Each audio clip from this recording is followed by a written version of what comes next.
श्राद्ध का मतलब क्या है? हम लोग क्यों श्राद्ध करते हैं अपने पितरों का? श्राद्ध का मतलब होता है श्रद्धा। हम अपने पितरों के प्रति श्रद्धा को प्रकट करके दिखाते हैं। लोग कहते हैं किसी ने श्राद्ध नहीं किया तो उसके पितर नाराज हो गए। मतलब आपको अभी भी संदेह है कि पितर आपके मुक्त नहीं हुए, अभी भी वो आपके ही प्रसाद को पाने के लिए बैठे हैं? नहीं। श्राद्ध में पितरों का स्मरण करके केवल श्रद्धा मात्र की जाती है उनके प्रति। उससे क्या होता है? हमारे पितर तो भगवान के धाम में बैठे हैं, उनको हमारे द्वारा बनाई गई रिफाइंड की पूड़ी कचौड़ी चाहिए? नहीं। हम उसके नाते ब्राह्मणों को जिमाते हैं तो पितरों के पास में उत्सव होता है। तो उत्सव होता है तो भगवान पूछते हैं भाई उत्सव क्यों हो रहा है? बोले आज मेरे बालक गण और मेरे समस्त परिवारी जन मेरे नाम से ब्राह्मणों को भोजन करा रहे हैं। तो उससे क्या होता है? हमारे ऊपर आने वाली आपत्ति विपत्तियों के लिए पितृ भगवान से प्रार्थना करते हैं कि मेरे इस नाती को, मेरे इस पुत्र को आप ज्यादा विपत्ति मत देना। लेकिन जो व्यक्ति अपने पितरों का स्मरण नहीं करता, तो श्राद्ध काल में सबके यहां उत्सव होता है। वैकुंठ में भगवान जिसके उत्सव नहीं होता उससे पूछते हैं भाई तुम्हारा उत्सव क्यों नहीं हुआ? बोले मेरे बालकों ने मुझको याद ही नहीं किया। तो जब आप उनका स्मरण नहीं करते तो वे भी आपको छोड़ देते हैं, और आपके लिए जो भगवान से प्रार्थना कर रहे थे कि इसको कष्ट मत देना, इसको दुख मत देना, वो भी करना बंद कर देते हैं। तो जो आपत्ति विपत्तियां पितरों की वजह से रुक रही थी वो आनी शुरू हो जाती हैं। इसलिए पितरों का स्मरण किया जाता है।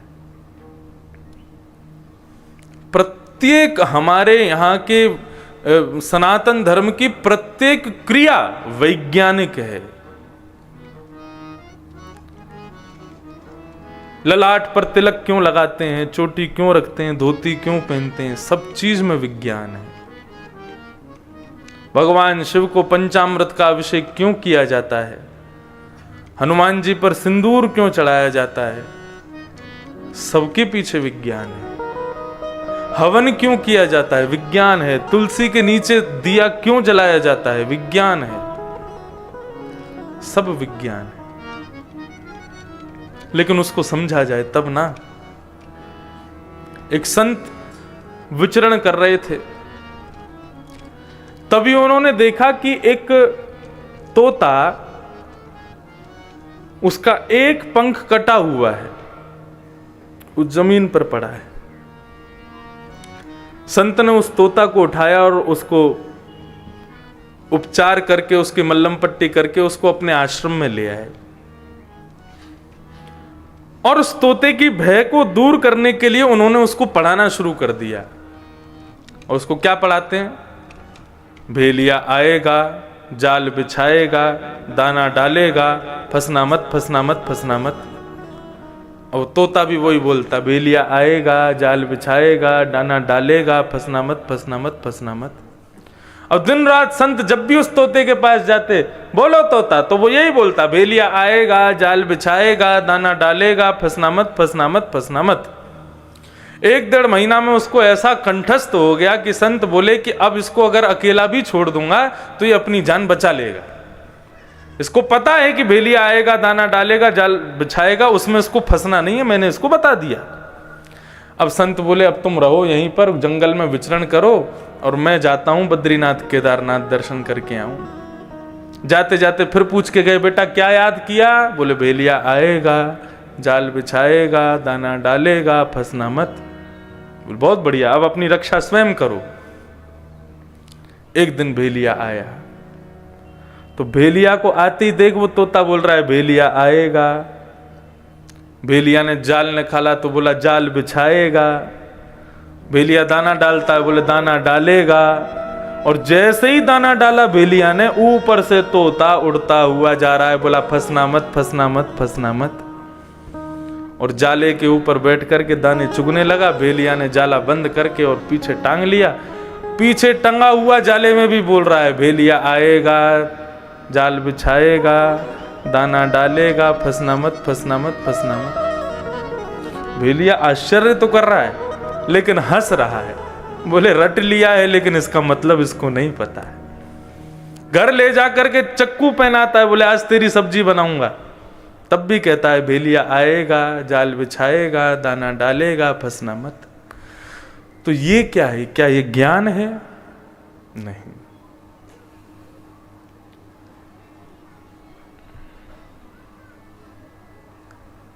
केवल पुराण पढ़ लेना और संपूर्ण श्लोकों को कंठस्थ कर लेना ही ज्ञान नहीं है। उसके सार तत्व को, उसके रहस्य को, उसके सुंदर कथन को जब तक नहीं जानोगे, ये कथा क्या है? कथा सारांश ही तो बताती है। मैं 18,000 श्लोक नहीं बोलूंगा यहां से, 18,000 श्लोकों का पाठ करने के लिए ब्राह्मण देवता बैठे हैं। यहां केवल व्यास सारांश बताने के लिए बैठा है कि हम जो पढ़ रहे हैं, जो सुन रहे हैं, जो कर रहे हैं, वैदिक सनातन धर्म के जो भाव हैं, उनका सार तत्व क्या है, वो बताने के लिए बैठे। यदि किसी को कहो कृष्ण बोलो, राम बोलो, तो राम कृष्ण बोलने मात्र से उद्धार नहीं होगा उसका। जब तक राम कृष्ण के तत्व को नहीं समझेगा, तब तक कैसे उद्धार हो जाएगा उसका? इसलिए तत्व को समझने के लिए किशोरी जी ने कहा कि सुख पक्षी को पृथ्वी पर भेजना पड़ेगा। कथा जब तक जीवन में नहीं आएगी, तब तक भगवान का नाम गुणानुवाद गाने का कोई फल नहीं मिलेगा। जाओ, जाकर के कथा सुनो। तो सुख पक्षी को जैसे ही वैकुंठ से छोड़ा, वो पृथ्वी में हिमालय पर अमरनाथ जहां भगवान विराजते हैं, वहां उनकी गुफा के पीछे एक अंडे के रूप में आकर के विराजमान हो गया। पार्वती जी और शंकर जी, इन दोनों का प्रसंग आया। नारद जी महाराज एक दिन पार्वती जी के पास आए, आकर के बोले तुम्हारा दाम्पत्य जीवन बढ़िया चल रहा है? बोले बहुत सुखद है।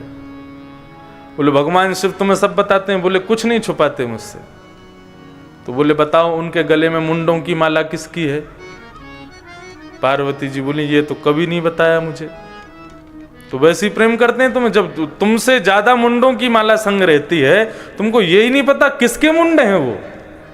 अब तो पार्वती जी कोपायमान हो गई, क्रोधित हो गई। नारद जी गए, अब शंकर जी दूर बैठे थे, तो जाते जाते प्रणाम करके बोले अम्बा मैया याद कर रही है न, चले जाओ। शंकर जी दौड़ करके गए तो देखे क्रोध में बैठी हैं। तब शंकर जी ने पूछा क्या बात है, क्यों नाराज हो? बोले आप हमसे प्रेम करते हैं, लेकिन हमसे ज्यादा जिससे प्रेम करते हैं कभी उसका परिचय नहीं दिया। शंकर जी बोले कौन है तुमसे ज्यादा प्रेमी? बोले मुंडों की माला जो निरंतर आपके कंठ में रहती है, किसके मुंड हैं ये? तब भगवान शिव ने बताया, बोले देवी ये वाला जो है ये सती है, तुम्हारा ही पूर्व अवतार, ये उससे भी पूर्व अवतार, ये उससे भी पूर्व अवतार। हर बार तुम्हारे विविध रूप धारण करके तुम आती हो, तुमसे हमारा ब्याह होता है, हम अमर बन के यहीं रहते हैं, तुमको जाना पड़ता है तो तुम्हारे मुंडों को ही हम माला बना करके पहन लेते हैं। अरे तुम ही हो और कोई नहीं है। तब पार्वती जी ने जिज्ञासा की कि मैं भी नहीं जाना चाहती, आपके साथ निरंतर सर्वदा मुझे भी रहना है। बोले उसके लिए अमर कथा सुननी पड़ेगी। बोले सुनाइए। तो वहीं अमरनाथ, वहां पर भगवान शिव विराजे हैं चट्टान पर, सामने बैठी हैं पार्वती और भगवान शिव वहां कथा सुना रहे हैं भागवत की। आपको पता गोपाल सहस्त्रनाम किसने गाया? भगवान शिव ने गाया। श्री राधा सहस्त्रनाम किसने गाया? राधा कृपा कटाक्ष स्तोत्र किसने गाया? भगवान शिव ने गाया। राधा कृष्ण के स्वरूप के सबसे बड़े उपासक यदि कोई है तो भगवान केदारनाथ है। हमारे ब्रज के अनेक श्री किशोरी जी के, ठाकुर जी के स्तोत्रों की रचना स्वयं शंकर जी ने की है। कथा सुनानी प्रारंभ की, पार्वती जी को बोला देखो हम आंख बंद करके कथा सुनाएंगे, और आपकी हमारी तरह नहीं 2 बजे शुरू हुई 5:30 पूरी हो गई, 24 घंटे कथा चलती थी। हम आंख बंद करके सुनाएंगे, तुम उपस्थित होके सुन रही हो ये हमको पता लगे, उसके लिए हर 2 मिनट में ओम ओम ऐसे उच्चारण करती रहना। ठीक है। अब कथा प्रारंभ हुई तो पीछे का अंडा जो था वो फूट गया, उसमें से शुकाचार्य श्री सुखदेव जी बाहर आ गए और वे पीछे व्यासपीठ के बैठ करके आंख बंद करके श्रवण कर रहे हैं संपूर्ण कथा को शंकर जी से। पार्वती जी ओम शब्द का उच्चारण कर रही थीं। 6वें दिन की कथा प्रारंभ हुई और जैसे ही रास पंचाध्यायी कहना शुरू किया और रास की भूमिका में ब्रज की समस्त गोपांगनाएं भगवान के साथ रास विहार कर रही हैं, इस प्रसंग को जैसे ही पार्वती जी ने सुना तो पार्वती जी देहाभिमान से शून्य हो गई। शरीर तो वहीं बैठा था लेकिन आत्मा से वे भी वृंदावन में गोपियों के स्वरूप के झुंड के मध्य में पहुंच के कृष्ण के साथ रास करने लगे। और स्थिति ये हो गई कि जो ओम शब्द का उच्चारण वो कर रही थी वो बंद हो गया। तो भयभीत होकर के वो सुख पक्षी ने देखा कि अरे ये तो समाधि में चली गई, अब कहीं इनके चक्कर में कथा ना रुक जाए। तो उनके स्वर में उस सुख पक्षी ने ओम कहना शुरू कर दिया। सप्ताह कथा पूरी हुई। सप्ताह कथा पूरी होते ही जय जयकार हुई। जय जयकार की ध्वनि सुन के पार्वती जी के नेत्र खुले और खुलते ही प्रणाम करके बोली, रास के बाद क्या हुआ वो स्वरूप सुनाइए ना, रास की महिमा तो अति अद्भुत थी। बोले देवी तुम अभी रास में ही हो, हमारी तो कथा पूरी हो गई। बोले हम तो समाधिस्थ हो गए थे, हम तो रास बिहार में प्रवेश कर गए थे। बोले तुम रास में प्रवेश कर गई थी तो फिर ओम शब्द कौन बोल रहा था? तभी त्रिशूल उठाया, ताम्रवर्ण हो गया भगवान शिव का स्वरूप। बोले किसने ब्रह्म विद्या की चोरी की है? मेरी बिना आज्ञा के कथा में कौन आया है? तभी पीछे देखा तो शिला के पीछे एक छोटा सा सुख पक्षी बैठा है। शंकर जी बोले ब्रह्म विद्या को सन्मुख बैठ करके सुनना चाहिए। देखो इसको अन्यथा मत लेना, लेकिन श्रीमद् भागवत आदि पुराणों की चर्चा सुनने की कई विधि हैं। क्या विधि? एक तो सन्मुख, व्यास के सन्मुख बैठो। दूसरी विधि एक आसन पर बैठो। तीसरी विधि मेरुदंड सीधा करके बैठो। तीसरी विधि ना कुछ खाओ ना कुछ पियो, 4 घंटा कम से कम एक व्रत से एक आसन से सुनो। और चौथी विधि नहीं बताऊंगा मैं, चौथी विधि है नीचे बैठ के सुनो। तो जो लोग नीचे बैठे हैं वो खूब बढ़िया अच्छा है, लेकिन फिर घूम पे वही बात आ जाती है, तस्मात केनाप्य उपाय न, किसी भी उपाय से सुनो लेकिन कथा सुनो। चाहे पौड़ के सुनो, पीछे बिस्तर डाल के सुनो, पड़े पड़े सुनो, चाय पी के सुनो। कई जगह कथाओं में खूब भीड़ होती दिखाई देता नहीं है, लेकिन उनको लगता है मुझे कोई नहीं दिख रहा, लेकिन मुझे सब दिख रहे हैं पीछे तक। क्या करेंगे? थर्मस में चाय और ले आते हैं और जैसे कीर्तन शुरू होता है चाय पी लेते हैं बीच में। तो किसी भी उपाय से सुनो लेकिन सुनो। लेकिन सबसे बड़ी बात क्या है? सन्मुख बैठ के सुनो, सामने बैठ के सुनो। श्री भागवत जी का दर्शन हो, विशाल मंच का दर्शन हो और इनके मध्य में बैठे व्यास का भी दर्शन हो। ये दर्शन करते हुए कथा सुनो। शंकर जी बोले ब्रह्म विद्या की चोरी की है, व्यासपीठ के पीछे बैठ के सुनने का अधिकार नहीं है, तुमको मृत्यु दंड देना पड़ेगा मुझे। और त्रिशूल लेकर के जैसे ही भागे, अब तो सुख पक्षी उड़ता उड़ता उड़ता उड़ता अमरनाथ में से हिमालय की कंदराओं में घूम रहा है, पीछे पीछे शंकर जी चल रहे हैं। इतने में ही पहुंचे बद्रिकाश्रम। बद्रिकाश्रम में भगवान वेदव्यास की पत्नी बिट्टिका मुख खोल करके लोटा से जल पी रही थी। छोटे से सुख पक्षी तुरंत वहां पहुंचे, बोले यही गुफा सबसे बढ़िया है, तो मुंह में होके गर्भ में चले गए और गर्भ में जाकर के विराजमान हो गए। शंकर जी ने खूब खोजा लेकिन नहीं मिले। 12 वर्ष तक वेदव्यास जी की पत्नी बिट्टिका के गर्भ में रहे श्री सुखदेव जी महाराज। 12 वर्ष बाद उन्होंने क्या, 12 वर्ष तक केवल पचाते रहे जो शंकर जी से सुनी थी कथा, उसका मनन चिंतन कर रहे हैं। यहां पे आदमी एक कथा नहीं पचाते, दूसरी कथा करवा भी लेते हैं। इसलिए क्या करना चाहिए? बोले प्रत्येक कथा को आपने 4 घंटा कथा सुनी तो उसको 6 घंटा दो रोज, तभी कथा समझ में आएगी, नहीं तो नहीं आएगी। एक कथा सुन के जाओ और फिर जाकर के उसका मनन चिंतन करो, क्या श्रवण किया, उसका क्या भाव था।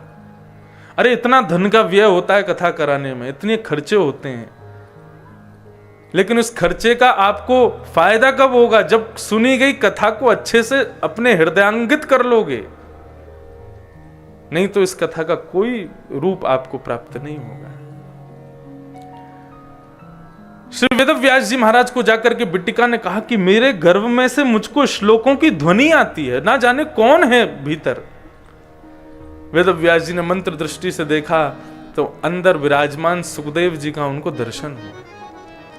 प्रार्थना की, हे बालक तुम बाहर पधारो, मां को कष्ट हो रहा है, जल्दी पधारो। सुखदेव जी ने कहा हम नहीं आएंगे बाहर। बोले बाहर माया है, यदि बाहर आया तो सब मुझे पकड़ लेंगे। ब्याह करने की इच्छा होगी, घर बसाने की इच्छा होगी, व्यापार करने की इच्छा होगी, यही तो माया है। और इस माया में पड़ गया तो भगवत विमुख हो जाऊंगा मैं। मुझे नहीं आना बाहर, मैं यहीं ठीक हूं, एकांतवासा, झगड़ा न जासा। और यदि आप चाहते हो कि मैं आपकी पत्नी के गर्भ को छोड़ के चला जाऊं, उनको कष्ट हो रहा है, तो भगवान नारायण से कहो कि वे आकर के मुझे वरदान दें, मुझे वचन दें कि मुझे माया नहीं सताएगी, तो मैं जन्म लूंगा। वेदव्यास जी ने भगवत प्रार्थना की, तब भगवान प्रकट हुए, मां के गर्भ में ही प्रकट हो गए और कहा कि तुम्हारा जन्म माया में पड़ने के लिए नहीं है, माया से लोगों को बचाने के लिए हो रहा है, जाओ जन्म लो। तब श्री सुखदेव जी महाराज का प्रादुर्भाव हुआ। सब लोग प्रणाम करो।